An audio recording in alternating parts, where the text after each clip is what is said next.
ਸਾਡੇ ਸਮਾਜ ਦੇ ਗੁੰਝਲਦਾਰ ਤਾਣੇ ਬਾਣੇ ਦੀਆਂ ਕੁਝ ਰਵਾਇਤਾਂ ਨੇ ਕਿ ਔਰਤਾਂ ਜੋ ਕੰਮ ਕਰਨਗੀਆਂ ਉਹ ਮਰਦ ਨਹੀਂ ਕਰ ਸਕਦੇ ਤੇ ਜੋ ਮਰਦ ਕੰਮ ਕਰਨਗੇ ਉਹ ਔਰਤਾਂ ਨਹੀਂ ਕਰ ਸਕਦੀਆਂ। ਪਰ ਅਜੋਕੇ ਸਮੇਂ ਦੇ ਵਿੱਚ ਅਜਿਹਾ ਨਹੀਂ ਹੈ। ਮੈਂ ਇਹ ਕਹਿ ਸਕਦਾ ਯਕੀਨ ਦੇ ਨਾਲ ਕਿ ਔਰਤਾਂ ਹੁਣ ਬੰਦਿਆਂ ਦੇ ਬਰਾਬਰ ਨਹੀਂ ਬਲਕਿ ਔਰਤਾਂ ਬੰਦਿਆਂ ਤੋਂ ਵੱਧ ਕੇ ਕੰਮ ਕਰ ਰਹੀਆਂ ਨੇ। ਇਸ ਦੀ ਹੀ ਇੱਕ ਮਿਸਾਲ ਅੱਜ ਤੁਹਾਨੂੰ ਦਿਖਾਵਾਂਗੇ। ਰਾਣਾ ਪ੍ਰੀਤ ਗਿੱਲ ਜਿਹੜੇ ਪਿਛਲੇ ਲੰਬੇ ਸਮੇਂ ਤੋਂ 14 ਸਾਲਾਂ ਤੋਂ ਵੈਟਰਨਰੀ ਡਾਕਟਰ ਦੇ ਅਫਸਰ ਵਜੋਂ ਕੰਮ ਕਰ ਰਹੇ ਨੇ। ਵੱਖ-ਵੱਖ ਸ਼ਹਿਰਾਂ ਦੇ ਵਿੱਚ ਵੱਖ-ਵੱਖ ਜ਼ਿਲ੍ਹਿਆਂ ਦੇ ਵਿੱਚ ਬਤੌਰ ਵੈਟਰਨਰੀ ਡਾਕਟਰ ਆਪਣੀ ਸੇਵਾ ਨਿਭਾ ਰਹੇ ਨੇ। ਅੱਜ ਇਸ ਵੇਲੇ ਸਾਡੇ ਨਾਲ ਹੈਗੇ ਆ। ਸਾਰੀ ਜ਼ਿੰਦਗੀ ਦੇ ਬਾਰੇ ਚਾਨਣਾ ਪਾਵਾਂਗੇ ਕਿ ਕਿਸ ਤਰੀਕੇ ਨਾਲ ਵੈਟਰਨਰੀ ਡਾਕਟਰ ਦੀ ਸ਼ੁਰੂਆਤ ਹੋਈ, ਪੜ੍ਹਾਈ ਕਿਵੇਂ ਕੀਤੀ। ਇੱਕ ਗੱਲ ਹੋਰ ਦੱਸਣੀ ਚਾਹੁੰਦਾ ਕਿ ਅਮਰੀਕਾ ਦੇ ਵਿੱਚ ਇਹਨਾਂ ਦੀ ਦਾਖਲਾ ਹੋ ਗਿਆ ਸੀ ਉੱਥੇ, ਪਰ ਅਮਰੀਕਾ ਨੂੰ ਠੋਕਰ ਮਾਰ ਕੇ ਪੰਜਾਬ ਦੇ ਵਿੱਚ ਪੰਜਾਬ ਦੀ ਇਸ ਧੀ ਨੇ ਆਪਣਾ ਨਾਮ ਰੌਸ਼ਨ ਕੀਤਾ। ਮੈਮ ਸਭ ਤੋਂ ਪਹਿਲਾਂ ਤਾਂ ਡੇਲੀ ਪੋਸਟ ਤੋਂ ਸਵਾਗਤ। ਥੈਂਕ ਯੂ ਸੋ ਮਚ ਮੈਨੂੰ ਡੇਲੀ ਪੋਸਟ ਇਨਵਾਈਟ ਕਰਨ ਦਾ, ਤੇ ਬਹੁਤ ਚੰਗਾ ਲੱਗ ਰਿਹਾ, ਬਹੁਤ ਮਾਣ ਦਿੱਤਾ ਤੁਸੀਂ। Thank you so much. ਜਿਵੇਂ ਮੈਂ ਕਿਹਾ ਕਿ ਪੰਜਾਬ ਦੀ ਧੀ ਨੇ ਪੰਜਾਬ ਦੇ ਵਿੱਚ ਰਹਿ ਕੇ ਨਾਮ ਰੌਸ਼ਨ ਕੀਤਾ। ਸਭ ਤੋਂ ਪਹਿਲਾਂ ਮੈਂ ਇਹੀ ਜਾਣਨਾ ਚਾਹੁੰਦਾ ਕਿ ਜਦੋਂ ਅਮਰੀਕਾ ਦੀ ਆਫਰ ਸੀ ਤੁਹਾਡੇ ਕੋਲ, ਉੱਥੇ ਐਡਮਿਸ਼ਨ ਵੀ ਹੋ ਗਈ ਸੀ, ਮੈਨੂੰ ਲੱਗਦਾ ਕਿ ਲਗਭਗ ਸਭ ਕੁਝ ਤੈਅ ਸੀਗਾ, ਫਿਰ ਕਿਉਂ ਠੋਕਰ ਮਾਰਤੀ ਉੱਥੇ? ਦੇਖੋ ਉਸ ਟਾਈਮ ਤੇ ਸਰਕਮਸਟੈਂਸਸ ਕੁਝ ਐਦਾਂ ਦੇ ਸੀਗੇ ਕਿ ਮੇਰਾ ਤਾਂ ਬਹੁਤ ਦਿਲ ਕਰਦਾ ਸੀਗਾ ਜਾਣ ਦਾ, ਤੇ ਸਮਹਾਉ ਜਿਹੜੇ ਹੈਗੀ ਆ ਸਕਾਲਰਸ਼ਿਪ ਦੀ ਆਫਰ ਨਹੀਂ ਸੀ ਉਸ ਵੇਲੇ ਮੇਰੇ ਕੋਲ, ਜਿਹੜੀ ਕਿ ਜਿਹਦੇ ਲਈ ਮੈਨੂੰ 6 ਮੰਥਸ ਵੇਟ ਕਰਨਾ ਪੈਣਾ ਸੀਗਾ, ਤੇ ਜਿਹੜਾ ਪੜ੍ਹਾਈ ਦਾ ਖਰਚ ਸੀ ਉਹ ਬਹੁਤ ਹੀ ਜ਼ਿਆਦਾ ਸੀਗੇ। ਤੇ ਥੋੜਾ ਜਿਹਾ ਫਿਰ ਮੈਨੂੰ ਸੋਚਣਾ ਪਿਆ ਕਿ ਐਜੂਕੇਸ਼ਨ ਦੀ ਕਾਸਟ ਬਹੁਤ ਜ਼ਿਆਦਾ ਹੈ, ਤੇ ਕੁਝ ਪੇਰੈਂਟਸ ਨੇ ਇਨਸਿਸਟ ਕੀਤਾ ਕਿ ਚਲ ਸਾਡੇ ਕੋਲ ਰਹਿ ਲੈ। ਉਸ ਟਾਈਮ ਤੇ ਗਵਰਨਮੈਂਟ ਜੌਬਸ ਦੀ ਵੀ ਨਿਕਲੀ ਆਈਆਂ ਸੀ 2006 ਦੇ ਵਿੱਚ, ਤੇ ਆਈ ਥਿੰਕ ਇਹ ਸਾਰੇ ਸਰਕਮਸਟੈਂਸਸ ਨੇ ਦੇ ਕਰਕੇ ਮੇਰਾ ਜਿਹੜਾ ਜਾਣਾ ਉਹ ਹੋ ਨਹੀਂ ਪਾਇਆ। ਤੇ ਅਦਰਵਾਈਜ਼ ਵੀ ਮੈਨੂੰ ਲੱਗਦਾ ਕਿ ਜੋ ਕੁਝ ਵੀ ਹੋਇਆ ਉਹ ਠੀਕ ਹੋਇਆ, ਜਿੱਦਾਂ ਵੀ ਲਾਈਫ ਵਿੱਚ ਹੋਇਆ। ਅੱਛਾ, ਉਦੋਂ ਇੱਕ ਵਾਰੀ ਤਾਂ ਮਨ 'ਚ ਹੋ ਗਿਆ ਹੋਊਗਾ ਕਿ ਨਹੀਂ ਇੱਕ ਪਾਸੇ ਅਮਰੀਕਾ ਇੱਕ ਪਾਸੇ ਪੰਜਾਬ ਆ, ਤਾਂ ਇੱਕ ਅਮਰੀਕਾ ਨੂੰ ਜ਼ਿਆਦਾ ਬਿਹਤਰ ਸਮਝਿਆ ਹੋਊਗਾ ਉਦੋਂ? ਫਿਰ ਵੀ ਦੇਖੋ ਮੈਂ ਤਾਂ ਬਾਹਰ ਗਈ ਵੀ ਨਹੀਂ ਸੀ ਉਦੋਂ, ਮੇਰੇ ਬ੍ਰਦਰ ਜ਼ਰੂਰ ਬਾਹਰ ਸੈਟਲਡ ਸੀ, ਪਰ ਮੈਨੂੰ ਕੋਈ ਮੌਕਾ ਨਹੀਂ ਸੀ ਲੱਗਿਆ ਬਾਹਰ ਜਾਣ ਦਾ। ਸੋ ਡੈਫੀਨੇਟਲੀ ਇਹ ਤਾਂ ਮੈਨੂੰ ਪਤਾ ਸੀਗਾ ਕਿ ਕੁਆਲਿਟੀ ਆਫ ਲਾਈਫ ਉਹਨਾਂ ਮੁਲਕਾਂ ਦੇ ਵਿੱਚ ਜ਼ਿਆਦਾ ਬੈਟਰ ਹੈ, ਬਟ ਸਮਹਾਉ ਉਸ ਚੀਜ਼ ਨਾਲੋਂ ਜ਼ਿਆਦਾ ਆਈ ਥਿੰਕ ਜਿਹੜੀ ਇੱਕ ਭੇਡ ਚਾਲ ਸੀ ਮੈਂ ਉਹਦੇ ਵਿੱਚ ਸੀਗੀ, ਬਿਕੋਜ਼ ਮੇਰੇ ਸਾਰੇ ਜਿਹੜੇ ਕਲਾਸਮੇਟ ਸੀ ਉਹ GRE TOEFL ਦਾ ਟੈਸਟ ਦੇ ਰਹੇ ਸੀ, ਤੇ ਮੇਰਾ ਕੋਈ ਇਹੋ ਜਿਹਾ ਖਾਸ ਡਿਟਰਮੀਨੇਸ਼ਨ ਨਹੀਂ ਸੀਗਾ ਕਿ ਮੈਂ ਲਾਈਫ 'ਚ ਕੀ ਕਰਨਾ ਚਾਹੁੰਦੀ ਹਾਂ। ਇਵਨ ਡਿਗਰੀ ਕਰਨ ਤੋਂ ਬਾਅਦ ਵੀ ਮੈਂ ਉਸ ਟਾਈਮ ਤੇ ਕਦੇ ਨਹੀਂ ਸੀ ਸੋਚਿਆ ਸੀ ਮੈਂ ਜੌਬ ਕਰੂੰਗੀ, ਬਿਕੋਜ਼ ਸਾਰੇ ਕਰ ਰਹੇ ਸੀਗੇ, ਤਾਂ ਮੈਂ ਸੋਚਿਆ ਕਿ ਮੈਂ ਵੀ GRE TOEFL ਦਾ ਟੈਸਟ ਦਿੰਨੀ ਆ। ਸਾਰੇ ਐਡਮਿਸ਼ਨ ਲੈ ਰਹੇ ਸੀ, ਤਾਂ ਮੈਨੂੰ ਲੱਗਾ ਕਿ ਨਹੀਂ ਇਹ ਵਧੀਆ ਗੱਲ ਹੋਣੀ ਹੈ ਤੇ ਟਰਾਈ ਕਰਨਾ ਚਾਹੀਦਾ। ਸੋ ਆਈ ਥਿੰਕ ਉਦੋਂ ਅਰਲੀ 20s ਦੇ ਵਿੱਚ ਨਾ ਕੋਈ ਬਹੁਤਾ ਜ਼ਿਆਦਾ ਮੈਨੂੰ ਸੀਗਾ ਨਹੀਂ ਕਿ ਆਈ ਵਾਜ਼ ਨਾਟ ਡਿਸਿਪਲਿਨਡ ਡਿਟਰਮਿਨਡ ਕਿ ਮੈਂ ਕੀ ਕਰਨਾ। ਸੋ ਮੈਨੂੰ ਲੱਗਿਆ ਕਿਉਂਕਿ ਸਾਰੇ ਜਾ ਰਹੇ ਤਾਂ ਸ਼ਾਇਦ America is a good option. So ਉਸ ਵੇਲੇ ਮੇਰੀ ਇਹ ਥਿੰਕਿੰਗ ਸੀ। ਥੋੜੀ ਜਿਹੀ ਆਪਾਂ ਤੁਹਾਡੇ ਸ਼ੁਰੂਆਤੀ ਦੌਰ ਦੇ ਵਿੱਚ ਚਾਨਣਾ ਜ਼ਰੂਰ ਪਾਉਂਦੇ ਆ ਕਿ ਜਦੋਂ ਸਟੱਡੀ ਵੱਲ ਨੂੰ ਇਹ ਹੋਇਆ, ਇਹ ਖਿੱਤਾ ਹੀ ਕਿਉਂ ਚੁਣਿਆ? ਕਿਉਂਕਿ ਕੋਮਲ ਜੀ ਕੁੜੀ ਇਹਦੇ ਔਖੇ ਕੰਮ ਦੇ ਵਿੱਚ ਕਿਵੇਂ ਪੈ ਗਈ? ਦੇਖੋ ਜਿਵੇਂ ਮੈਂ ਦੱਸਿਆ ਕਿ ਮੈਨੂੰ ਤਾਂ ਬਿਲਕੁਲ ਨਹੀਂ ਸੀ ਪਤਾ ਕਿ ਮੈਂ ਲਾਈਫ ਦੇ ਵਿੱਚ ਕੀ ਕਰਨਾ। ਟੂ ਬੀ ਵੈਰੀ ਓਨੈਸਟ, ਮੈਨੂੰ ਨਹੀਂ ਪਤਾ ਸੀਗਾ ਕਿ ਮੈਂ ਫਾਦਰ ਸਾਹਿਬ ਨੇ ਕਿਹਾ ਓਕੇ +1 +2 ਤੇ ਮੈਡੀਕਲ ਦੇ ਨਾਲ ਕਰ ਲੈ। ਉਹਨਾਂ ਕਿਹਾ ਠੀਕ ਹੈ ਓਕੇ। ਫਿਰ ਕਿਹਾ ਚਲੋ ਵੈਟਰਨਰੀ 'ਚ ਐਡਮਿਸ਼ਨ ਲੈ ਲੈ, ਚਲੋ ਉਹ ਵੀ ਠੀਕ ਹੈ। ਉਸ ਤੋਂ ਬਾਅਦ ਉਹਨਾਂ ਨੇ ਕਿਹਾ ਕਿ government job is a good option, ਤਾਂ ਉਸ ਲਈ ਵੀ ਮੈਂ ready C. So I think ਇਹ ਸਾਰੀਆਂ ਚੀਜ਼ਾਂ ਮੇਰੇ ਨਾਲ ਹੁੰਦੀਆਂ ਗਈਆਂ ਜਿਵੇਂ ਕੁਦਰਤੀ ਤੌਰ ਤੇ ਕਿ ਚਲੋ ਵੈਟਨਰੀ ਹੋ ਗਈ। ਉਸ ਤੋਂ ਬਾਅਦ 2005 ਚ ਮੈਂ ਪਾਸ ਆਊਟ ਕੀਤਾ, 2006 ਚ ਗਵਰਨਮੈਂਟ ਜੌਬਸ ਨਿਕਲਿਆ ਆ। ਸੋ ਇਹ ਸਾਰੀਆਂ ਚੀਜ਼ਾਂ ਹੁੰਦੀਆਂ ਗਈਆਂ। I was just a spectator in my life. ਮੈਂ ਤਾਂ ਸਿਰਫ ਵਾਚ ਹੀ ਕਰ ਰਹੀ ਸੀ ਕਿ ਜੋ ਕੁਝ ਹੋ ਰਿਹਾ ਮੇਰੇ ਨਾਲ ਵਾਪਰ ਰਿਹਾ, ਮੈਂ ਉਹਦੇ ਨਾਲ ਜਿਵੇਂ ਇੱਕ ਵਹਾਅ ਦੇ ਵਿੱਚ ਤੁਰੀ ਜਾ ਰਹੀ ਹਾਂ। ਸੋ ਉਦੋਂ ਤੱਕ ਗਵਰਨਮੈਂਟ ਜੌਬ ਲੈਣ ਤੱਕ ਤਾਂ ਮੈਨੂੰ ਬਿਲਕੁਲ ਕਲੀਅਰ ਨਹੀਂ ਸੀ ਕਿ ਮੈਂ ਲਾਈਫ 'ਚ ਕੀ ਕਰਨਾ। ਜਦੋਂ ਇੱਕ ਵਾਰ ਜੌਬ ਮਿਲ ਗਈ, ਜਦੋਂ ਜੌਬ ਤੇ ਜਾਣਾ ਸ਼ੁਰੂ ਕੀਤਾ, ਇੱਕ ਰੂਟੀਨ ਬਣੀ, ਕੁਝ ਆਪਣੀ ਸੈਲਰੀ ਆਉਣੀ ਸ਼ੁਰੂ ਹੋਈ ਆਪਣੇ ਅਕਾਊਂਟ 'ਚ, ਤੇ ਉਸ ਤੋਂ ਬਾਅਦ ਮੈਰਿਜ ਹੋਈ, ਮੇਰੀ ਬੇਟੀ ਹੈ, ਤਾਂ ਹੌਲੀ ਹੌਲੀ ਮੈਨੂੰ ਲੱਗਦਾ ਹੈ ਕਿ ਇਹ ਚੀਜ਼ ਆ ਗਈ ਮੇਰੇ ਦੇ ਵਿੱਚ ਕਿ ਮੈਨੂੰ ਥੋੜਾ ਪਤਾ ਲੱਗ ਗਿਆ ਕਿ ਮੈਂ ਲਾਈਫ 'ਚ ਕੀ ਕਰਨਾ ਹੈ, ਕਿ ਇੱਕ ਜੌਬ ਕਰਨ ਦਾ ਮਤਲਬ ਕੀ ਹੁੰਦਾ ਹੈ, ਰੈਗੂਲੈਰਿਟੀ ਦਾ ਮਤਲਬ ਕੀ ਹੁੰਦਾ ਹੈ। ਸੋ ਮੇਰੇ ਵੱਲੋਂ ਮੇਰੀ ਲਾਈਫ 'ਚ ਕੁਝ ਵੀ ਮਿੱਥਿਆ ਨਹੀਂ ਹੋਇਆ ਸੀਗਾ, ਉਹ ਸਾਰਾ ਕੁਝ ਮੇਰੇ ਨਾਲ ਵਾਪਰਦਾ ਗਿਆ।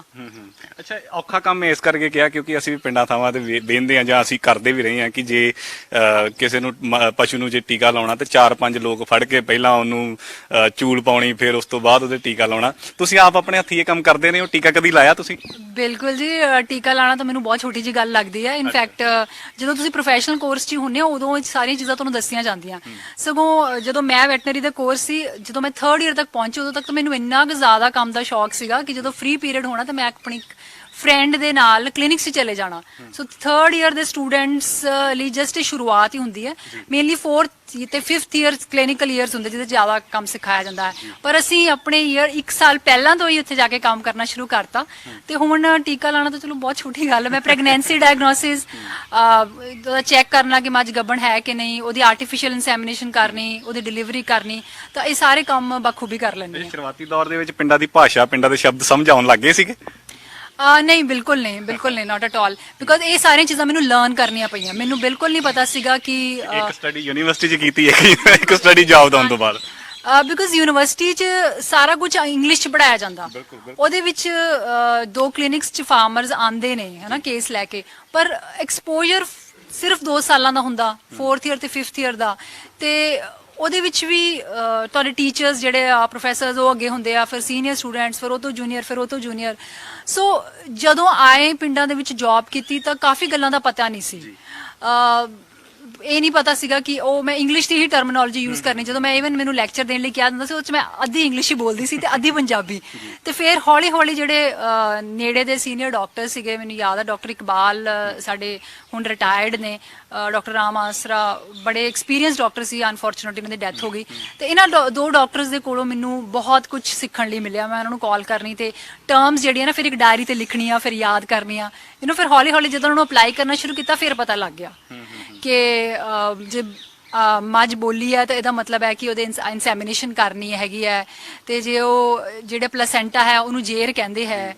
ਤੇ ਇਦਾਂ ਦੀ ਛੋਟੀ ਛੋਟੀ ਗੱਲਾਂ ਦਾ ਪਤਾ ਲੱਗਣ ਲੱਗ ਪਿਆ। ਅੱਛਾ, ਜਦੋਂ ਤੁਸੀਂ ਜੌਬ ਦੇ ਵਿੱਚ ਪੈਰ ਧਰਿਆ ਤਾਂ ਸੁਭਾਵਿਕ ਹੈ ਕਿ ਪਿੰਡਾਂ ਵਾਲੀ ਜੌਬ ਆ, ਤੇ ਪਿੰਡਾਂ ਦੇ ਲੋਕਾਂ ਦਾ ਫਿਰ ਕੀ ਰਿਐਕਸ਼ਨ ਹੁੰਦਾ ਸੀ ਕਿ ਇਹ ਕੁੜੀ ਕਰ ਲਊਗੀ ਕੰਮ ਇਹ ਵਾਲਾ, ਜਾਂ ਉਹ ਭਰੋਸਾ ਤੁਹਾਡੇ ਤੇ ਛੇਤੀ ਕਰ ਲੈਂਦੇ ਸੀ ਉਦੋਂ? ਦੇਖੋ, ਜਦੋਂ ਇਨੀਸ਼ੀਅਲੀ ਜੌਬ ਜੁਆਇਨ ਕੀਤੀ ਨਾ 2006 'ਚ, ਜਿਹੜਾ ਮੈਂ ਸਟੇਸ਼ਨ ਜੁਆਇਨ ਕੀਤਾ ਬਘੇਲਾ, ਉਹ ਬੇਟ ਦਾ ਏਰੀਆ ਸੀਗਾ, ਨਗੋਦਰ ਜਗਰਾਉਂ ਰੋਡ ਦੇ ਵਿੱਚ। ਤੇ ਉੱਥੇ ਅਵੇਅਰਨੈਸ ਬਹੁਤ ਘੱਟ ਸੀਗੀ।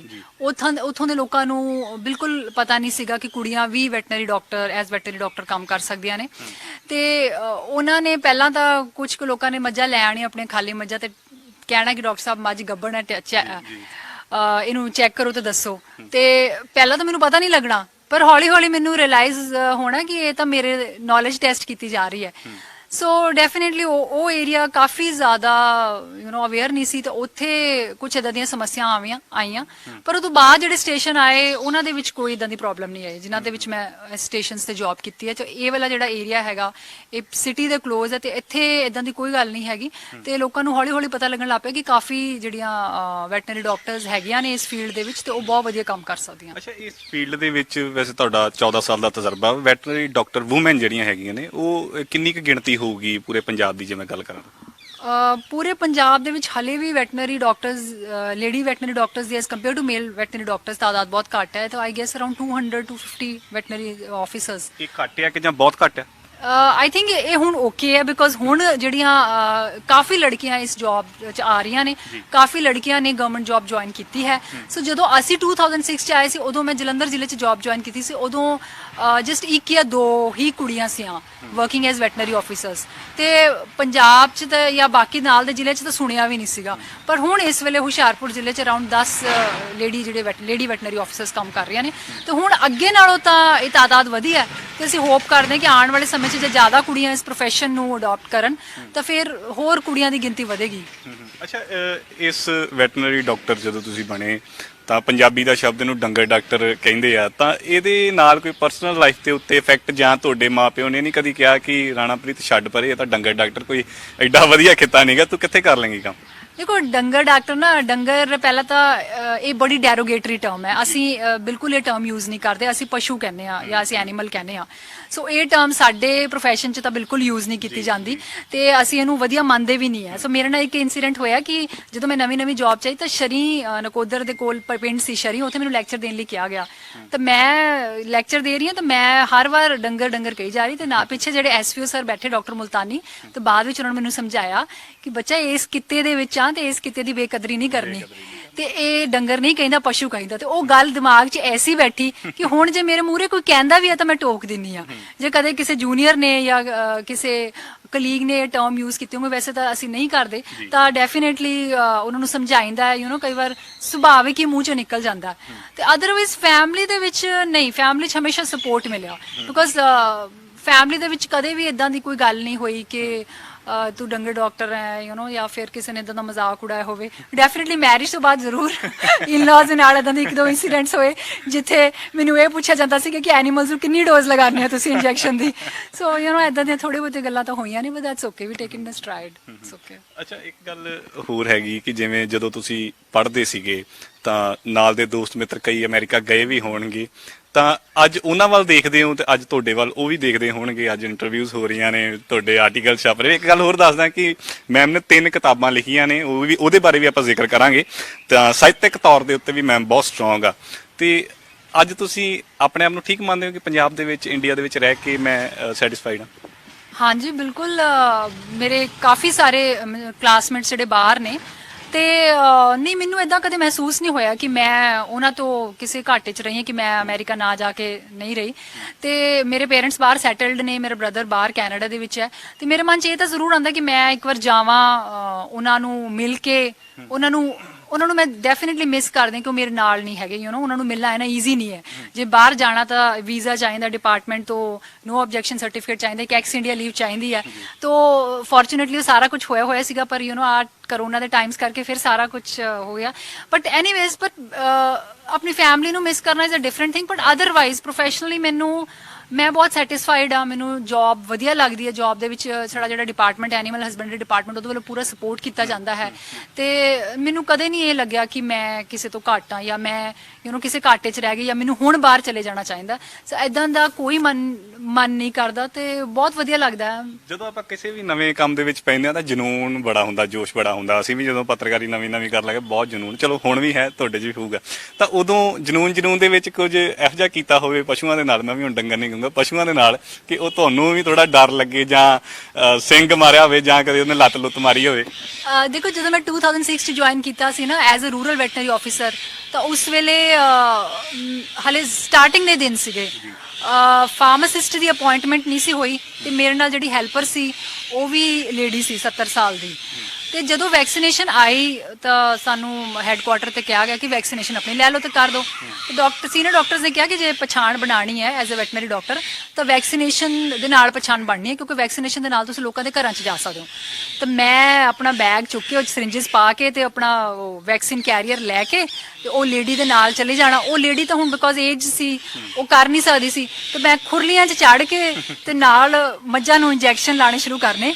ਤੇ ਕਈ ਵਾਰ ਤਾਂ ਇਦਾਂ ਹੋਣਾ ਕਿ ਘਰ ਦੇ ਸਾਰੇ ਲੋਕ ਲੇਡੀਜ਼ ਵੀ, ਬੰਦੇ ਵੀ ਖੜੇ ਹੋ ਜਾਣੇ ਵੀ ਇਹ ਕਰੀ ਕੀ ਜਾ ਰਹੀ ਹੈ। ਤਾਂ ਲੋਕਾਂ ਨੇ ਕਈ ਵਾਰ ਨਾਲ ਦੇ ਘਰ ਵਾਲਿਆਂ ਨੂੰ ਵੀ ਬੁਲਾ ਲੈਣਾ ਤੇ ਕਈ ਵਾਰ ਮੱਝ ਨੇ ਨਹੀਂ ਲਵਾਣੀ ਵੈਕਸੀਨ ਤੇ ਏਦਾਂ ਸਿੰਗ ਮਾਰਨਾ ਤੇ ਉਹਨਾਂ ਨੇ ਹੱਸਣਾ ਤੇ ਉਹਨਾਂ ਨੇ ਇੰਜੋਏ ਕਰਨਾ ਕਿ ਹਾਂ ਚਲੋ ਇਹਨੂੰ ਆਪੇ ਕਰਨ ਦਿਓ। ਸੋ ਇਦਾਂ ਦੇ ਕੁਝ ਇਨਸੀਡੈਂਟਸ ਹੋਣੇ। ਜਾਂ ਫਿਰ ਜਦੋਂ ਮੈਂ ਆਪਣੀ ਜੌਬ ਤੇ ਜਾਂਦੀ ਸੀਗੀ ਤਾਂ ਉਹ ਮੈਨੂੰ ਹੱਡਾ ਰੋੜੀ ਕ੍ਰਾਸ ਕਰਨੀ ਪੈਂਦੀ ਸੀ। ਉਹ ਬੜੇ ਵਾਈਲਡ ਡੌਗ ਸੀ, ਉਹਨਾਂ ਨੇ ਪਿੱਛੇ ਪੈ ਜਾਣਾ ਤੇ ਅਟੈਕ ਕਰਨ ਦੀ ਕੋਸ਼ਿਸ਼ ਕਰਨੀ ਤੇ ਇਦਾਂ ਦੇ ਇਨਸੀਡੈਂਟਸ ਹੁੰਦੇ ਰਹੇ। ਚਲੋ ਥੋੜੀ ਜਿਹੀ ਆਪਾਂ ਤੁਹਾਡੀਆਂ ਕਿਤਾਬਾਂ ਬਾਰੇ ਵੀ ਜ਼ਰੂਰ ਗੱਲ ਕਰ ਲਈਏ, ਕਿਉਂਕਿ ਸਾਹਿਤਕ ਤੌਰ ਦੇ ਉੱਪਰ ਤੁਹਾਡਾ ਜਾਣਾ। ਮੈਮ ਨੇ ਹੁਣ ਤੱਕ 3 ਕਿਤਾਬਾਂ ਲਿਖੀਆਂ ਨੇ। ਮੈਮ ਪਹਿਲਾਂ ਕਿਤਾਬਾਂ ਬਾਰੇ ਦੱਸ ਦਿਓ ਜੀ, ਇਹ ਕਿਤਾਬਾਂ ਦੇ। ਦੋਜ਼ ਕਾਲਜ ਈਅਰਸ ਮੇਰੀ ਪਹਿਲੀ ਬੁੱਕ ਸੀ, ਇਹ 2018 ਦੇ ਵਿੱਚ ਆਈ ਹੈ। ਫਿਕਸ਼ਨ ਹੈ, ਇਟਸ ਅ ਨੋਵਲ। ਤੇ ਇਹ ਕਹਾਣੀ ਹੈ ਇੱਕ ਵੈਟਨਰੀ ਸਟੂਡੈਂਟ ਦੀ, ਰੀਆ ਜਸਵਾਲ, ਜਿਹੜੀ ਕਿ ਵੈਟਨਰੀ ਦੀ ਡਿਗਰੀ ਕਰ ਰਹੀ ਹੈ। ਸੋ ਕਾਈਂਡ ਆਫ ਸੈਮੀ ਆਟੋਬਾਇਓਗ੍ਰਾਫਿਕਲ, ਕੁਝ ਮੇਰੀਆਂ ਲਾਈਫ ਦੀਆਂ ਘਟਨਾਵਾਂ ਹੋਈਆਂ ਉਸ ਸਮੇਂ, ਮੇਰੇ ਹੀ ਟੀਚਰਸ, ਕਲੀਗਸ ਜਾਂ ਜਿਨ੍ਹਾਂ ਲੋਕਾਂ ਦੇ ਨਾਲ ਵਾਪਰੀਆਂ ਉਹਨਾਂ ਘਟਨਾਵਾਂ ਨੂੰ ਇੱਕ ਨੋਵਲ ਦੀ ਸ਼ੇਪ ਦੇ ਵਿੱਚ ਇੱਕ ਛੋਟੀ ਜਿਹੀ ਕਹਾਣੀ ਜਾਂ ਕੋਈ ਵਾਕਿਆ ਜਿਹੜਾ ਇਹਦੇ ਵਿੱਚ ਤੁਸੀਂ ਜ਼ਿਕਰ ਕੀਤਾ ਹੋਵੇ ਉਹ ਸਾਂਝਾ ਕਰਨਾ ਚਾਹੋ ਤਾਂ? ਓਕੇ, ਹੁਣ ਮੇਰੇ ਮਾਈਂਡ 'ਚ ਨਾ ਇੱਕੋ ਇੱਕ ਘਟਨਾ ਆ ਰਹੀ ਹੈ। ਸਾਡੇ ਇੱਕ ਸੀਨੀਅਰ ਹੁੰਦੇ ਸੀ, ਮੈਂ ਨਾਮ ਤਾਂ ਨਹੀਂ ਲੈਣਾ ਚਾਹੂੰਗੀ, ਤਾਂ ਉਹ ਕਾਫੀ ਇੰਥੂਜ਼ੀਆਸਟਿਕ ਸੀਗੇ ਡਾਂਸ ਕਰਨ ਲਈ। ਤੇ ਇੱਕ ਵਾਰ ਜਦੋਂ ਸਟੇਜ ਤੇ ਉਹਨਾਂ ਦੀ ਪਰਫਾਰਮੈਂਸ ਹੋਈ ਨਾ, ਉਹਨਾਂ ਨੇ ਕਿਤੇ ਛੋਟੇ ਛੋਟੇ ਪਟਾਕੇ ਲੈ ਆਂਦੇ ਤੇ ਉਹਨਾਂ ਨੇ ਉਹੀ ਪਟਾਕੇ ਜਿਹੜੇ ਆ ਸਟੇਜ ਤੇ ਚਲਾਤੇ। ਤੇ ਦੈਟ ਵਾਸ ਸੋ ਫਨੀ ਕਿ ਇੱਕਦਮ ਉੱਥੇ ਇੱਕ ਡਿਫਰੈਂਟ ਜਿਹਾ ਮਾਹੌਲ ਹੋ ਗਿਆ, ਲੋਕ ਘਬਰਾ ਗਏ ਵੀ ਇਹ ਕੀ ਹੋ ਰਿਹਾ। ਤੇ ਇਸ ਬਾਰੇ ਜਿਹੜੇ ਸਾਡੇ ਪ੍ਰੋਫੈਸਰ ਸੀਗੇ ਉਹਨਾਂ ਨੂੰ ਵੀ ਪਤਾ ਨਹੀਂ ਸੀ। ਸੋ ਉਹ ਇਨਸੀਡੈਂਟ ਦਾ ਵੀ ਮੈਂ ਜ਼ਿਕਰ ਕੀਤਾ, ਤੇ ਉਹਦੇ ਵਿੱਚ ਡੈਫੀਨਿਟਲੀ ਇਨਸੀਡੈਂਟਸ ਦੇ ਵਿੱਚ ਥੋੜਾ ਥੋੜਾ ਫਿਕਸ਼ਨ ਕਰਕੇ ਤੇ ਉਹਨੂੰ ਜ਼ਿਆਦਾ ਇੰਟਰਸਟਿੰਗ ਬਣਾਇਆ ਹੈਗਾ। ਤੇ ਦੂਸਰੀ ਕਿਤਾਬ ਬਾਰੇ ਇਹ ਇਧਰ ਦੇ ਦਿਓ, ਮੈਨੂੰ ਦੇ ਦਿਓ। ਤੇ ਫਾਈਂਡਿੰਗ ਜੂਲੀਆ ਹੈਗੀ ਹੈ ਮੇਰੀ ਕਲੈਕਸ਼ਨ ਆਫ ਮਿਡਲਸ। ਮੈਂ ਬਹੁਤ ਸਾਰੇ ਅਖਬਾਰਾਂ ਲਈ ਮਿਡਲਸ ਲਿਖਦੀ ਰਹੀ ਹਾਂ, ਲਿਖਦੀ ਵੀ ਹਾਂ। ਦੀ Tribune, daily post, Hindustan Times, ਦੀ ਹਿੰਦੂ, ਸਟੇਟਸਮੈਨ। ਤੇ ਹੁਣ ਤੱਕ ਮੇਰੇ around 15 newspapers, magazines, international journals ਦੇ ਵਿੱਚ ਮਿਡਲਸ, ਸ਼ਾਰਟ ਸਟੋਰੀਜ਼ ਪਬਲਿਸ਼ ਹੋ ਚੁੱਕੇ ਨੇ। ਤੇ ਇਹ ਪਹਿਲਾਂ ਦੇ 80 ਮਿਡਲਸ ਜਿਨ੍ਹਾਂ ਦੀ ਮੈਂ ਕਲੈਕਸ਼ਨ ਹੈ, this is a collection of my middles ਜਿਹੜੇ ਅਖਬਾਰਾਂ 'ਚ ਛਪੇ। ਫਾਈਂਡਿੰਗ ਜੂਲੀਆ ਇਸ ਮਿਡਲ ਦੇ ਵਿੱਚ ਇੱਕ ਪੇਜ ਨੂੰ ਮੈਂ ਫਾਈਂਡ ਕੀਤਾ, ਤੇ ਉਹਦੇ ਬਾਰੇ ਜ਼ਰੂਰ ਇੱਕ ਜ਼ਿਕਰ ਕਰ ਦੇਣਾ। ਪਹਿਲਾਂ ਮੈਂ ਫੋਟੋ ਜ਼ਰੂਰ ਦਿਖਾ ਦੇਣਾ ਚਾਹੁੰਦਾ ਕਿ ਇਹ ਮੈਮ ਦੇ ਕਾਲਜ ਦੀ ਫੋਟੋ ਹੈਗੀ, ਮੇਰੀ ਯੂਨੀਵਰਸਿਟੀ ਡੇਜ਼ ਦੀ ਫੋਟੋ, ਮੇਰੀ ਫਰੈਂਡਸ ਦੇ ਨਾਲ। ਤਾਂ ਮੈਂ ਕਹਿੰਦਾ ਕਿ ਦਰਸ਼ਕਾਂ ਨੂੰ ਪਹਿਲਾਂ ਉਨੀ ਦੇਰ ਪਛਾਣ ਲੈਣ ਕਿ ਰਾਣਾ ਪ੍ਰੀਤ ਦੇ ਵਿੱਚ ਕੌਣ ਨੇ, ਬਾਅਦ ਵਿੱਚ ਐਂਡ ਤੇ ਜ਼ਰੂਰ ਦੱਸ ਵੀ ਦੇਵਾਂਗੇ। ਮੈਂ ਮੇਰੇ ਲਾਸਟ ਤੇ ਇੱਕ ਫੋਟੋ ਦੇ ਕੈਪਸ਼ਨ ਦਿੱਤੀ ਹੈ, ਕੁੜੀ ਤਾਂ ਪਹਿਲਾਂ ਤੋਂ ਹੀ ਅਮਰੀਕਨ ਲੱਗਦੀ ਹੈ। ਇਹਦਾ ਮਤਲਬ ਕੀ ਹੈ? ਦੇਖੋ, ਇਹ ਨਾ ਮਿਡਲ ਹਿੰਦੁਸਤਾਨ ਟਾਈਮਸ 'ਚ ਛਪਿਆ ਸੀਗਾ। ਇਹ ਮੇਰੇ ਨਾਲ ਇੱਕ ਰੀਅਲ ਇਨਸੀਡੈਂਟ ਹੋਇਆ ਸੀ ਜਦੋਂ ਮੈਂ ਯੂਨੀਵਰਸਿਟੀ 'ਚ ਪੜ੍ਹਦੀ ਸੀ। ਤੁਸੀਂ ਦੇਖ ਲਿਆ ਮੇਰੀ ਦਿੱਖ ਕਿਦਾਂ ਦੀ ਹੈ ਹੁੰਦੀ ਸੀ। ਮੈਂ ਬਿਲਕੁਲ ਆਪਣਾ ਨਾ ਬਾਲ ਛੋਟੇ ਰੱਖਣੇ, ਜੀਨਸ ਵਗੈਰਾ ਪਾਣੀਆਂ। ਤੇ ਫਾਦਰ ਸਾਹਿਬ ਨੇ ਇੱਕ ਮੁੰਡੇ ਦੀ ਦੱਸ ਪਾਈ ਕਿ ਫਾਈਨਲ ਈਅਰ ਦੀ ਗੱਲ ਹੈ, ਤੇ ਉਹ ਕਹਿੰਦੇ ਉਦੋਂ ਤੱਕ ਮੇਰੀ ਅਮਰੀਕਾ ਐਡਮਿਸ਼ਨ ਹੋ ਚੁੱਕੀ ਸੀ। ਉਹ ਕਹਿੰਦੇ ਸੀ ਕਿ ਮੁੰਡਾ ਆਊਗਾ ਦੇਖਣ, ਤਾਂ ਪਲੀਜ਼ ਮਿਲ ਲਈ। ਤੇ ਮੈਂ ਮੰਨ ਨਹੀਂ ਸੀ ਰਹੀ। ਤਾਂ ਚਲੋ ਮੁੰਡਾ ਆਇਆ, ਉਹਦੇ ਨਾਲ ਉਹਦੀ ਫੈਮਿਲੀ ਦੇ ਕੁਝ ਲੋਕ ਆਏ, ਤਾਂ ਉਹ ਗੇਟ ਤੇ ਉਹਨਾਂ ਨੇ ਮੈਸੇਜ ਭਿਜਵਾਇਆ, ਤੇ ਬਿਕੋਜ਼ ਉਹ ਅੰਦਰ ਆਣੇ ਅਲਾਉਡ ਨਹੀਂ ਸੀ ਉਹਨਾਂ ਦਾ, ਤੇ ਕਿ ਡਾਕਟਰ ਰਾਣਾ ਪ੍ਰੀਤ ਨੂੰ ਮਿਲਣਾ ਹੈ। ਤੇ ਉਹ ਮੈਂ ਬਾਹਰ ਗਈ ਹਾਂ, ਤਾਂ ਉਹ ਮੈਨੂੰ ਪਹਿਲਾਂ ਤਾਂ ਦੇਖ ਕੇ ਆਪਸ 'ਚ ਗੱਲ ਕਰਨ ਲੱਗ ਪਏ ਵੀ ਇਹ ਕੁੜੀ ਤਾਂ ਪਹਿਲਾਂ ਤੋਂ ਅਮਰੀਕਨ ਲੱਗਦੀ ਆ, ਬਿਕੋਜ਼ ਉਹ ਮੁੰਡਾ ਅਮਰੀਕਾ ਤੋਂ ਆਇਆ ਸੀਗਾ। ਤੇ ਐਨੀਵੇਜ਼ ਉਹ ਮੈਨੂੰ ਨਾਲ ਲੈ ਗਏ ਆਪਣੇ ਇੱਕ ਕਾਫੀ ਸ਼ਾਪ ਤੇ। ਉਹਦੇ ਵਿੱਚ ਉਹਨਾਂ ਨੇ ਮੈਨੂੰ ਤੇ ਮੁੰਡੇ ਨੂੰ ਥੋੜਾ ਸਾਈਡ ਤੇ ਇਕੱਲੇ ਬਿਠਾਤਾ ਕਿ ਆਪਸ 'ਚ ਗੱਲ ਕਰ ਸਕਣ। ਤੇ ਮੈਂ ਉਹਨੂੰ ਦੱਸਿਆ ਕਿ ਮੇਰੀ ਜਦੋਂ ਪਹਿਲਾਂ ਤਾਂ ਅਸੀਂ ਜਦੋਂ ਗੱਲ ਕਰ ਰਹੇ ਸੀ ਉਦੋਂ ਵੀ ਮੈਨੂੰ ਬੜੀ ਪ੍ਰੋਬਲਮ ਆ ਰਹੀ ਸੀ, ਬਿਕੋਜ਼ ਉਹ ਬੜੀ ਠੇਠ ਪੰਜਾਬੀ ਬੋਲ ਰਿਹਾ ਸੀ। ਤੇ ਮੈਂ ਐਕਸਪੈਕਟ ਕੀਤਾ ਸੀ ਕਿ ਉਹ ਅਮਰੀਕਾ ਤੋਂ ਆਏਗਾ ਤਾਂ ਉਹ ਇੰਗਲਿਸ਼ ਬੋਲੇਗਾ, ਤੇ ਮੈਂ ਇੰਗਲਿਸ਼ 'ਚ ਗੱਲ ਕਰਾਂ। ਤੇ ਉਹ ਜਦੋਂ ਮੈਂ ਪੰਜਾਬੀ ਤੇ ਆ ਵੀ ਗਈ ਤਾਂ ਮੇਰੀ ਤੇ ਉਹਦੀ ਪੰਜਾਬੀ 'ਚ ਹੀ ਬੜਾ ਡਿਫਰੈਂਸ ਸੀਗਾ। ਮੈਨੂੰ ਲੱਗਦਾ ਸੀ ਕਿ ਮੇਰੀ ਪੰਜਾਬੀ ਬੜੀ ਰਿਫਾਈਨਡ ਹੈ ਇਹਦੇ ਨਾਲੋਂ। ਤੇ ਫਿਰ ਮੈਂ ਉਹਨੂੰ ਗੱਲਾਂ 'ਚ ਦੱਸਿਆ ਕਿ ਮੇਰੀ ਤਾਂ ਅਮਰੀਕਾ ਐਡਮਿਸ਼ਨ ਹੋ ਗਈ। ਉਹ ਕਹਿੰਦਾ ਗੱਲ ਕਿੱਦਾਂ ਬਣੂਗੀ ਫਿਰ ਆਪਣੀ, ਮੈਂ ਤਾਂ ਕੈਨੇਡਾ 'ਚ ਰਹਿ ਰਿਹਾ। ਤਾਂ ਮੈਂ ਚੁੱਪ, ਉਹ ਵੀ ਚੁੱਪ। ਤੇ ਸਮਹਾਉ ਇਹ ਜਿਹੜਾ ਫਿਰ ਰਿਸ਼ਤਾ ਸਿਰੇ ਨਹੀਂ ਚੜਿਆ, ਕਿਉਂਕਿ ਅਸੀਂ ਦੋਨਾਂ ਨੇ ਮਨਾ ਕਰਤਾ। ਕਿਉਂਕਿ ਇਹਦੇ ਵਿੱਚ ਕੈਪਸ਼ਨ ਲਿਖੀ ਕਿ ਕੁੜੀ ਤਾਂ ਪਹਿਲਾਂ ਹੀ ਅਮਰੀਕਨ ਲੱਗਦੀ ਹੈ। ਬਸ ਫਿਰ ਸਾਨੂੰ ਦੋਨਾਂ ਨੂੰ ਹੀ ਲੱਗਿਆ ਕਿ ਇਹ ਗੱਲਬਾਤ ਨਹੀਂ ਬਣਨੀ, ਬਿਕੋਜ਼ ਉਹਦੀਆਂ ਐਕਸਪੈਕਟੇਸ਼ਨਸ ਇੱਕ ਪੰਜਾਬੀ ਕੁੜੀ ਨੂੰ ਲੈ ਕੇ ਕੁਝ ਹੋਰ ਸੀਆਂ, ਤੇ ਮੇਰੀਆਂ ਐਕਸਪੈਕਟੇਸ਼ਨਸ ਇੱਕ ਆਪਣੇ ਫਿਊਚਰ ਹਸਬੈਂਡ ਲਈ ਕੁਝ ਹੋਰ ਸੀ। ਸੋ ਰਿਸ਼ਤਾ ਸਿਰੇ ਨਹੀਂ ਚੜਿਆ। ਪਰ ਉਹ ਪੂਰਾ ਜਿਹੜਾ ਇਨਸੀਡੈਂਟ ਸੀ ਉਹ ਬੜਾ ਇੰਟਰਸਟਿੰਗ ਰਿਹਾ। ਤੇ ਬਾਅਦ ਵਿੱਚ ਮੈਂ ਉਹਦਾ ਮਿਡਲ ਬਣਾ ਕੇ ਐਚਟੀ 'ਚ ਦਿੱਤਾ, ਜਿਹੜਾ ਐਚਟੀ ਦੇ ਵਿੱਚ ਛਪਿਆ। ਅੱਛਾ, ਲਾਸਟ ਕਿਤਾਬ ਜਿਹੜੀ ਤੁਹਾਡੀ ਦ ਮਿਸਐਡਵੈਂਚਰਸ ਆਫ ਅ ਵੈਟ, ਇਹ ਵੀ 2018 ਦੇ ਵਿੱਚ ਆਈ ਹੈ ਮੇਰੀ ਬੁੱਕ। 2019 ਸੌਰੀ, ਇਹ 2019 ਚ ਆਈ ਹੈ, ਇਹ ਵੀ 2019 ਚ ਆਈ ਹੈ, ਪਿਛਲੇ ਸਾਲ ਹੀ ਆਈ ਹੈ। ਮੈਂ ਸਾਲ ਗਲਤ ਦੱਸਤੇ, ਤੇ ਇਹ 2018 ਚ ਆਈ ਹੈ। ਸੋ ਹਾਂਜੀ, ਉਹਦਾ ਸਹੀ ਦੱਸਿਆ। ਸੋ ਦ ਮਿਸਐਡਵੈਂਚਰਸ ਆਫ ਅ ਵੈਟ ਮੇਰੇ ਫਰਸਟ ਨੋਵਲ ਦੀ ਹੀ ਸੈਕੰਡ ਪਾਰਟ ਹੈ, ਦੋਜ਼ ਕਾਲਜਸ। ਕਿ ਮੈਨੂੰ ਲੱਗਿਆ ਕਿ ਜਦੋਂ ਮੈਂ ਫਰਸਟ ਨੋਵਲ ਲਿਖਤਾ ਕਿ ਜਿਹੜੀ ਕੁੜੀ ਹੈ ਜਿਹੜੀ ਮੈਂ ਕ੍ਰੀਏਟ ਕੀਤਾ ਪ੍ਰੋਟੈਗਨਿਸਟ ਰੀਆ ਜਸਵਾਲ, ਮੈਨੂੰ ਲੱਗਿਆ ਕਿ ਇਹਦੀ ਸਟੋਰੀ ਤਾਂ ਖਤਮ ਹੋ ਜਾਣੀ ਹੈ ਬੁੱਕ ਦੇ ਨਾਲ ਹੀ, ਤੇ ਅੱਗੇ ਕੀ ਕਰੇਗੀ। ਫਿਰ ਉਹ ਅੱਗੇ ਜਿਹੜੀ ਹੈਗੀ ਹੈ ਅੱਗੇ ਉਹਦੀ ਮੈਰਿਜ ਹੁੰਦੀ ਹੈ, ਉਹ ਜੌਬ ਕਰਦੀ ਹੈ, ਤੇ ਕਿਹੋ ਜਿਹੇ ਇਨਸੀਡੈਂਟਸ ਹੁੰਦੇ ਨੇ, ਤੇ ਵਿੱਚ ਥੋੜਾ ਡਰੱਗ ਸਮਗਲਿੰਗ ਦਾ ਐਂਗਲ ਵੀ ਹੈ। It's all fiction. ਤੇ ਇਹ ਉਹਦੀ ਹੀ ਅੱਗੇ ਕਹਾਣੀ ਕੰਟੀਨਿਊ ਹੁੰਦੀ ਹੈ। ਤੇ ਆਈ ਹੋਪ ਇਹ ਕੁੜੀ ਦੀ ਕਹਾਣੀ ਮੈਂ ਅੱਗੇ ਹੋਰ ਫਰਦਰ ਬੁੱਕਸ ਦੇ ਵਿੱਚ ਡੈਫੀਨਿਟਲੀ ਕੰਟੀਨਿਊ ਕਰਾਂਗੇ। ਅੱਛਾ, ਸਾਹਿਤਕ ਸਫ਼ਰ ਵੀ ਤੁਹਾਡਾ ਹੈ ਕੋਈ ਹੋਰ? ਉਹਦਾ ਤੁਸੀਂ ਕਿਵੇਂ ਜੱਜ ਕਰਦੇ ਹੋ, ਐਨਾਲਿਸਿਸ ਕਰਦੇ ਹੋ ਕਿ ਇਸ ਵੇਲੇ ਮਾਹੌਲ ਪੂਰਾ ਓਵਰਆਲ? ਵੈਸੇ ਤਾਂ ਸਰਕਾਰੀ ਅਫਸਰ ਬਹੁਤਾ ਨਹੀਂ ਬੋਲਦੇ ਹੁੰਦੇ ਵੈਸੇ, ਪਰ ਫਿਰ ਵੀ ਮੈਂ ਤੁਹਾਡੇ ਜਾਣਨਾ ਚਾਹੁੰਦਾ ਕਿ ਕੀ ਵਿਚਾਰ, ਕੀ ਓਵਰਆਲ ਤੁਸੀਂ ਜੇ ਪੰਜਾਬ ਦੀ ਗੱਲ ਕਰੀਏ। ਦੇਖੋ, ਪਹਿਲਾਂ ਤਾਂ ਤੁਸੀਂ ਗੱਲ ਕਹਿ ਹੀ ਦਿੱਤੀ ਹੈਗੀ ਆ। ਦੇਖੋ, ਮੈਂ ਆਪਣਾ ਐਕਸਪੀਰੀਅੰਸ ਮੈਂ ਓਵਰਆਲ ਬਾਕੀ ਮਹਿਕਮਿਆਂ ਬਾਰੇ ਤਾਂ ਨਹੀਂ ਬੋਲ ਸਕਦੀ ਨਾ। ਮੈਂ ਸਿਰਫ ਆਪਣੇ ਮਹਿਕਮੇ ਦੀ ਗੱਲ ਕਰੂੰਗੀ ਕਿ ਮੈਂ ਆਪਣੇ ਮਹਿਕਮੇ ਦੇ ਵਿੱਚ ਬਹੁਤ ਇੰਪਰੂਵਮੈਂਟ, ਬਹੁਤ ਚੇਂਜਸ ਦੇਖਿਆ ਨੇ। 2006 ਜਦੋਂ ਜੁਆਇਨ ਕੀਤਾ ਉਦੋਂ ਤਾਂ ਡੈਫੀਨਿਟਲੀ ਥੋੜਾ ਓਪਰਾ ਲੱਗਦਾ ਸੀਗਾ ਵੀ ਕਿੱਥੇ ਆ ਗਏ ਆ। ਤੇ ਪਰ ਜਦੋਂ ਤੋਂ ਅਸੀਂ ਆਪਣੇ ਪੇਰੈਂਟ ਡਿਪਾਰਟਮੈਂਟ 'ਚ ਆਏ ਆ, ਉਦੋਂ ਅਸੀਂ ਰੂਰਲ ਡਿਵੈਲਪਮੈਂਟ ਦੇ ਅੰਡਰ ਜੁਆਇਨ ਕੀਤਾ ਸੀਗਾ। ਜਦੋਂ ਤੁਸੀਂ ਆਪਣੇ ਪੇਰੈਂਟ ਡਿਪਾਰਟਮੈਂਟ ਦੇ ਆਏ ਆ ਤਾਂ ਮੈਨੂੰ ਬਹੁਤ ਹੀ ਚੰਗਾ ਲੱਗਿਆ ਆਪਣੇ ਪੇਰੈਂਟ ਡਿਪਾਰਟਮੈਂਟ ਦੇ ਵਿੱਚ ਆ ਕੇ। ਇੱਕ ਤਾਂ ਉਹਨਾਂ ਤੁਹਾਡਾ ਅਹੁਦਾ ਚੇਂਜ ਹੋ ਗਿਆ, ਅਸੀਂ ਇੱਕ ਵੈਟਰਨਰੀ ਆਫੀਸਰ ਹੈਗੇ ਆ। ਫਿਰ ਸਾਡੀ ਜਿਹੜੀ ਯੂਨੀਅਨ ਹੈ Punjab state veterinary officers association, ਉਹ ਸਾਡੀਆਂ ਮੰਗਾਂ ਨੂੰ ਲੈ ਕੇ ਸੰਘਰਸ਼ ਕਰਦੀ ਰਹਿੰਦੀ ਹੈ। ਤੇ ਮੈਂ ਧੰਨਵਾਦ ਕਰਨਾ ਚਾਹੁੰਦੀ ਹਾਂ ਐਸੋਸੀਏਸ਼ਨ ਦਾ, ਤੇ ਅਦਰਵਾਈਜ਼ ਵੀ ਡਿਪਾਰਟਮੈਂਟ ਦਾ ਪਾਰਟ ਬਣ ਕੇ ਵੀ ਬਹੁਤ ਚੰਗਾ ਲੱਗਿਆ। ਡਿਪਾਰਟਮੈਂਟ ਵੱਲੋਂ ਪੂਰਾ ਸਹਿਯੋਗ ਕੀਤਾ ਜਾਂਦਾ ਹੈ। ਜਿਹੜੀਆਂ ਲੇਡੀ ਵੈਟਨਰੀ ਆਫਿਸਰਸ, ਬਿਕੋਜ਼ ਮੈਂ ਤੁਹਾਨੂੰ ਜਿਵੇਂ ਦੱਸਿਆ ਕਿ ਦੀ ਸਟਰੈਂਥ ਕਾਫੀ ਵੱਧ ਰਹੀ ਹੈ, ਹੁਣ ਉਹਨਾਂ ਦੇ ਜਿਹੜੀਆਂ ਵੀ ਸਮੱਸਿਆਵਾਂ ਨੇ ਉਹ ਜ਼ਿਲ੍ਹਾ ਵਾਈਜ਼ ਉਹ ਮੰਗਦੇ ਆ ਕਿ ਕੀ ਪ੍ਰੋਬਲਮਸ ਨੇ, ਉਹ ਉਥੋਂ ਦੇ ਜਿਹੜੇ ਸਾਡੇ ਡਿਪਟੀ ਡਾਇਰੈਕਟਰਸ ਉਹ ਭੇਜਦੇ ਆ, ਉਹਨਾਂ ਨੂੰ ਪੂਰਾ ਹੱਲ ਕਰਨ ਦੀ ਮਹਿਕਮਾ ਕੋਸ਼ਿਸ਼ ਕਰਦਾ ਹੈ। ਸੋ ਮੈਨੂੰ ਲੱਗਦਾ ਹੈ ਕਿ ਡੈਫੀਨੇਟਲੀ ਚੇਂਜ ਆ ਰਹੀ ਹੈ, ਪਰ ਚੇਂਜ ਥੋੜੀ ਗ੍ਰੈਜੂਅਲ ਹੈ। ਜਿਹੜੇ ਜਿੱਥੇ ਜਿੱਥੇ ਲੇਡੀ ਵੈਟਨਰੀ ਆਫਿਸਰਸ ਪੋਸਟਡ ਹੈ, ਹੁਣ ਮਹਿਕਮੇ ਨੇ ਕਿਹਾ ਹੈ ਕਿ ਉੱਥੇ ਉਹਨਾਂ ਦੇ ਨਾਲ ਵੈਟਨਰੀ ਇੰਸਪੈਕਟਰਸ ਜਿਹੜੇ ਹੈਗੇ ਆ ਉਹ ਪ੍ਰੋਵਾਈਡ ਕੀਤੇ ਜਾਣ ਤਾਂ ਕਿ ਉਹਨਾਂ ਨੂੰ ਪ੍ਰੋਬਲਮ ਨਾ ਆਵੇ ਕੰਮ ਕਰਨ 'ਚ। ਜੇ ਵਾਸ਼ਰੂਮ ਨਹੀਂ ਹੈ ਤਾਂ ਡਿਪਾਰਟਮੈਂਟ ਨੇ ਗ੍ਰਾਂਟ ਦਿੱਤੀ ਹੈਗੀ ਹੈ ਕਿ ਵਾਸ਼ਰੂਮ ਜਿੱਥੇ ਜਿੱਥੇ ਲੇਡੀ ਵੈਟਨਰੀ ਆਫਿਸਰਸ ਹੈ ਤਾਂ ਉਹਨਾਂ ਲਈ ਬਣਾਏ ਜਾਣ ਤਾਂ ਕਿ ਉਹਨਾਂ ਨੂੰ ਕਿਸੇ ਪ੍ਰੋਬਲਮ ਦਾ ਸਾਹਮਣਾ ਨਾ ਕਰਨਾ ਪਵੇ। ਸੋ ਡੈਫੀਨੇਟਲੀ ਬਹੁਤ ਜ਼ਿਆਦਾ ਚੇਤਨਾ ਆਈ ਹੈ ਤੇ ਬਹੁਤ ਜ਼ਿਆਦਾ ਸਪੋਰਟ ਮਿਲਦਾ ਹੈ ਇਸ ਡਿਪਾਰਟਮੈਂਟ ਵਿੱਚ, ਜਿਹੜਾ ਕਿ ਮੈਨੂੰ ਲੱਗਦਾ ਸੀਗਾ ਕਿ ਮੇਲ ਡੋਮੀਨੇਟਡ ਹੈ, ਪਰ ਹੁਣ ਇਦਾਂ ਦੀ ਕੋਈ ਗੱਲ ਨਹੀਂ, ਹੁਣ ਪੂਰਾ ਮਹਿਕਮੇ ਵੱਲੋਂ ਸਪੋਰਟ ਮਿਲਦਾ। ਤੇ ਮੈਂ ਇਹੀ ਸਰਕਾਰੀ ਮਹਿਕਮੇ ਵੱਲ ਇਹੀ ਕਹਿਣਾ ਚਾਹੂੰਗੀ ਕਿ ਚੇਂਜਸ ਆਉਂਦੀਆਂ ਨੇ, ਤੁਸੀਂ ਵਧੀਆ ਜਿਹੜੀਆਂ ਚੀਜ਼ਾਂ ਪੋਜ਼ਿਟਿਵ ਚੀਜ਼ਾਂ ਉਹਨਾਂ ਵੱਲ ਦੇਖੋ, ਤੇ ਬਾਕੀ ਜੋ ਕੁਝ ਵੀ ਸਾਨੂੰ ਲੱਗਦਾ ਸਹੀ ਨਹੀਂ ਹੈ ਅਸੀਂ ਉਹਨਾਂ ਤੇ ਡੈਫੀਨੇਟਲੀ ਵਰਕ ਕਰ ਰਹੇ ਹਾਂ। ਅਖੀਰ ਦੇ ਵਿੱਚ ਇਸ ਇੰਟਰਵਿਊ ਦੇ ਵਿੱਚ ਮੈਂ ਇਹੀ ਕੁਝ ਉਹਨਾਂ ਧੀਆਂ ਲਈ ਕਹਿਣਾ ਚਾਹੂੰਗੀ ਜਿਹੜੇ ਆਪਣੀ ਆਵਾਜ਼ ਨੂੰ ਨਹੀਂ ਉਛਾਲ ਪਾ ਰਹੇ, ਜਾਂ ਉਹਨਾਂ ਮਾਪਿਆਂ ਨੂੰ ਜਿਹੜੇ ਪੈਰਾਂ 'ਚ ਆਪਣੀਆਂ ਧੀਆਂ ਦੇ ਜੰਜੀਰਾਂ ਬਣ ਕੇ ਪਏ ਨੇ, ਉਹਨਾਂ ਲਈ ਕੋਈ ਮੈਸੇਜ?